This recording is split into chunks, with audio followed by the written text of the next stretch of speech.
my fellow Americans, major combat operations in Iraq have ended. In the Battle of Iraq, the United States and our allies have prevailed.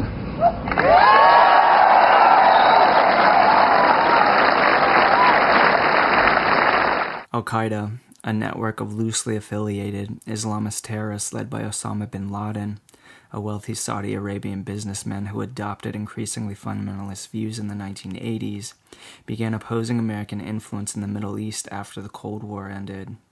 The Reagan administration had supported bin Laden when he joined the fight against Soviet troops in Afghanistan during the 1980s, but after the Soviet retreat, he turned his fury against his former patrons. Al-Qaeda operatives attacked U.S. and Western targets around the globe in the 1990s. But aside from specialists in law enforcement and the military, few people considered terrorism to be a major threat. Al-Qaeda catapulted to the top of the international agenda on September 11, 2001.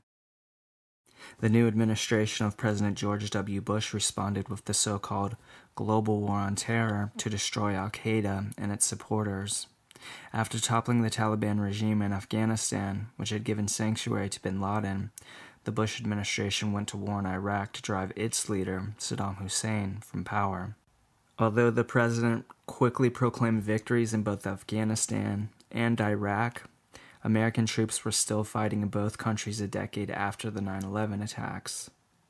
Despite all the small government rhetoric, fear of terrorism led Congress and the Bush administration to dramatically expand government powers of surveillance and arrest inside the U.S. as well as around the world.